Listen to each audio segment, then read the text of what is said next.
Ashamaa harka fuune kabajamtootaaf hordoftoota maamiltoota chaanala YouTube Isaaq Ibraahim nageenyi kiyya bakkuma jirtanitti isin haadha qabu. Assalaamu alaykum wa rahmatullahi wa barakaatu.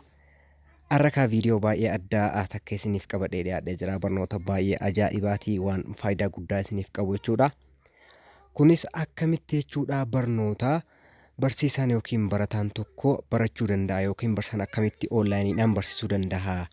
Garee ijaaree yookiin guruupii yookiin zuum jechuudha ijaaree akkamitti barsiisuu danda'a waan jedhu appilikeeshinii yookiin weebsaayitii tokko fayyadamee akkamitti akka barsiisuu danda'u kan barattoonni irraa barachuu danda'an jechuudha. Isinitti argisa jechuudha. Kanaaf viidiyoo tanaan gaadhuma daawwadhaa isiniin jedha. Kanaaf viidiyoo tan laayikiidhaan eegalaa. YouTube chaanala kiyyallee subscribe godhaa isiniin jedha.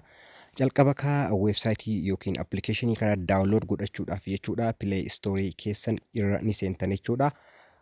Appilikeeshinii kana Play Store irra seentanii jechuudha. Google Classroom jettanii sarchi yoo gootan direct isiniif fidaa jechuudha. Akkuma as biratti argitan Google Classroom jedha. Sarchi yoo gootan as biratti kunoo akkuma argitan jala kanatti Google Classroom jedha jechuudha. By the way an bilbila kiyya irratti daawunlood godhadheetiin jira. Isin daawunlood godhattu jechuudha. Achi booda ni bantanii. Ani dura waan banadhee jiruuf jechuudha ni bantanii jalqaba bantan fuula kana isinii fidaa Google Classroom ka jedhu haala kanaan isinii fidaa. Achi booda get started bakka jedhu kana kilik gootanii yeroo tokko ni bantu jechuudha.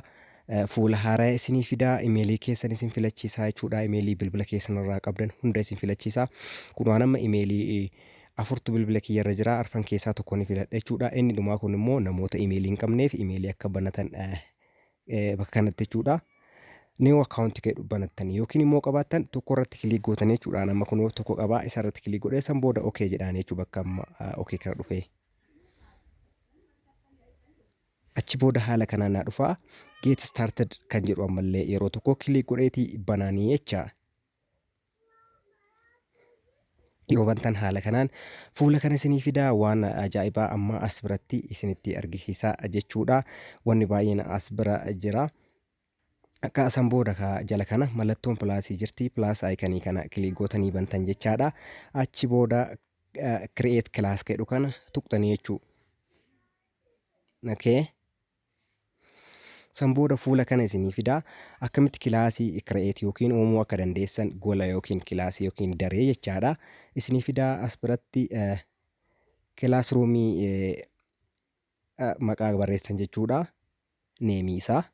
Fakkeenyaaf barnoota amantaa jechuu dandeessanii waan isin barsiistan san barnoota saayinsii ta'uu danda'a, barnoota quraanaa, macaafa qulqulluu waan barbaadan waa'ee weebsaayitii, waa'ee yuutuubii haa ta'u waan barbaadan maqaa isaa moggaasa kennitaniif jechuu as biratti. Okay, san booda sekshinii isaa ni barreessitan jechuudha. Sekshinii waan feetan jechuu dandeessanii fakkeenyaaf sekshinii isaa kutaa 5ffaa jedhuuni roomii room B yookiin A yookiin C yookiin room 5 waan feetan jechuu ni dandeessanii. Achi booda gosa barnootaa subject jechuudha. Kun amma hadiisa ta'uu danda'a, baayoloojii, maatsii, civic, geography, hawaasa waan barbaadan jechuudha. Hadiisa ta'uu danda'a, tafsiira ta'uu danda'a, waa'ee kitaabaa, waa'ee amantaa ta'uu danda'a, waan barbaadan barreessitan jechuudha as biratti. Achi booda create jettaniin gubbaa irratti.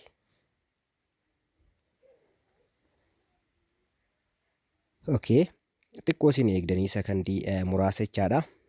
San booda fuula kana isinii fidaa jechuudha. Bakkitti barsiistan kaa'ammas bira kunoo barnoota amantaa jedhee kunoo kan maqaa moggaafadhe sun jechuudha. As biratti na dhufee jira jechuudha. Kunoo imeelii kiyya wajjin piroofaayiliin kiyya as bira jira jechuudha. Kun amma an dura waan baneef bakka kanatti mata dureen sun nu jira jechaadha. Okay. Yeroo tokko duubatti haa deebi'uuti. Duubatti deebi'ee interfeesii jalqabaa kanatti yoo deebi'u jechuudha. Fuuldura kana yoo tuqee as biratti kunoo mata duree waan sanii asitti naa ba'a. Barnoota amantaa, quraanaa, macaafa qulqulluu waan jedhu kan dura barreeffadhe jechaadha. Amma as biratti share with your class jedha. Kilaasii yookiin daree keessan kan maqaa barreessan sanitti waan ergitan haala itti barsiiftaniin as biratti jechuu ka ergitan namoota saniini garee ta'uu danda'a. Namoota hedduu ta'uu danda'a, namoota muraasa ta'uu danda'a asitti jechuudha. Fakkeenyaaf mata duree maqaa isaa barreessan jechuudha. koottaa seenaa jechuu dandeessanii, liivii jechuu dandeessanii, yeroon isaa eegalee jechuu dandeessanii as biratti ni barreeffattan jechaadha. Achi booda attachment kan jedhu kana add attachment kan jedhu tuqxu jechuudha.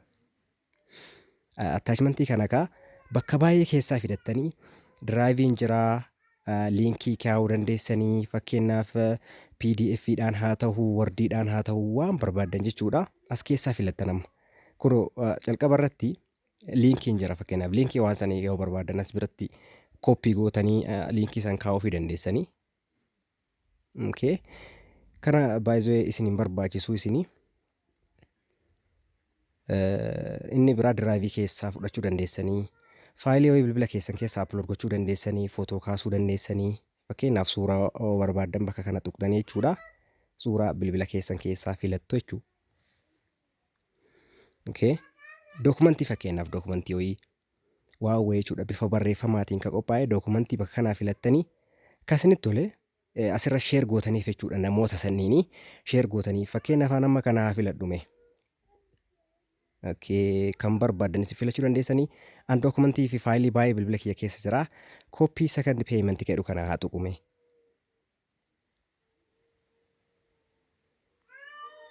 Okay, achi booda poost jedhaan jechuu gubbaa irratti. Poost yoo jedheeni namoota isin barsiiftan saniif dhufaa jechuu. Namoota barsiiftan san immoo akkamitti as ofitti garee keessan kanatti dabaluu akka dandeessan gara dhumaatitti isinitti argisiisaa. Akkamitti immoo namni seenuu danda'a, barattoonni akkamitti seenanii, barsiisaan akkamitti waan kana kireet godhaa akka jedhu gara dhumaatitti isinitti argisiisaa. Achi booda bakka haala attachmentii kana dhuftanii jechuudha. Viidiyoo illee riikard gochuu dandeettan. Riikard viidiyoo. Anoomee viidiyoo wayii haa waraabani. Just viidiyoo kana waraabaa jira fakkeenyaaf amma. Baay'ee bakka wayiitiin jira amma isaa kanatti sanii fi anamma. Okay. Achi booda diraayivii keessanirraa fudhachuu dandeessanii. Kunoo diraayiviin jira googiliin jechuudha. My drive kan tuqxanii as keessaa faayilii barbaadan, dookumentii barbaadan, suuraa haa ta'uu, kitaaba adda addaa haa ta'uu as keessaa fudhattanii ergitu jechuudha. Okay. Haala kanaan jechuudha. Kanneen hunda keessaa kan isinitti tolee filattanii viidiyoo haala kanaan waraabdanii jechuudha erguu dandeessanii waan baay'ee nama dhiboo miti jechaadha. Haala kanaan itti fayyadamtanii achi booda poostii gootanii yoo poostii gootan jechuudha ijoolleen barattoonni keessan sun ni argu jechuudha. Viidiyoo waraabuu dandeessanii, sagalee erguu dandeessanii, suuraadhaan erguu fi dandeessanii haala barbaadanii ergitaniif jechuudha. Kunoo kan amma poostii godhe sun koottaa seenaa kadhu kun jira, poostii ta'ee jira. Namoonni garee kana keessa jiran hundi ni argu jechuudha. Waan nama dhibuu miti. Kunoo as biratti fakkeen amma immoo namoota itti dabaluudhaaf bakka ticha jedhu kan dhuftanii jechuudha. Maqaa nama sanii yookiin imeelii isaa keettan imeelii as biratti imeelii isaa hoo galchitan ni dhaqaafi jechuudha liinkiin kun. Kooppii gootan liinkii kana. Liinkii kana egaa kooppii gootanii imeelii isaatiin ergitanii fi namichi sun imeelii isaa keessa seenee garee kanatti dabalama. Barataalleen kun stuudanteedha. Imeelii namicha sanii asii galchitan jecha. Imeelii isaa liinkii kana kooppii godhattanii imeelii isaatiin ergitanii fi jechuudha. Yoo imeeliidhaan ergitanii fi namichaaf ni dhaqaa fi erga dhaqee fi booda namichi liinkii san tuqee garee keessanitti dabalama jechuudha. Okay. Barattoota haala kanaan invite gootan gubbaarratti immoo mallattoo invite tu jirti kun as biratti karaa olii kana. As biratti fakkeenyaaf ani isa jedheen fakkeenyaaf waa wayii calliseetuma haa barreessu liinkii isaa kooppii godha jechuudha achi booda. Kooppii godhaa gubbaarratti invite kun bakka mallattoo xiyyaatiin isinitti argisiise kana yoo tuqxan invite jechuudha. Amma duubatti haa deebi'u. Okay, amma mee kunoo haala kanaan jechaadha. Okay. Amma kana fakkaata. Achi booda bakka sararaalee tuqaa sadii kana dhuftanii jechuudha.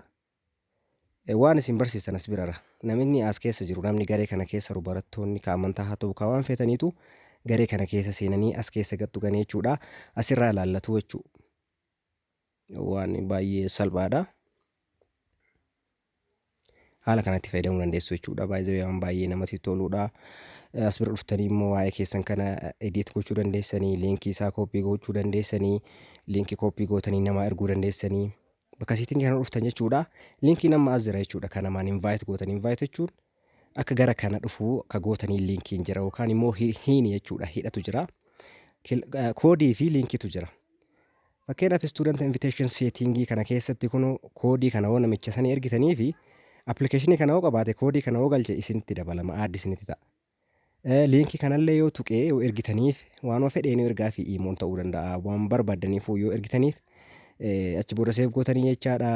Kanarraaf jenne kanumaa horaa bulaa deebanaa guddaa galatooma.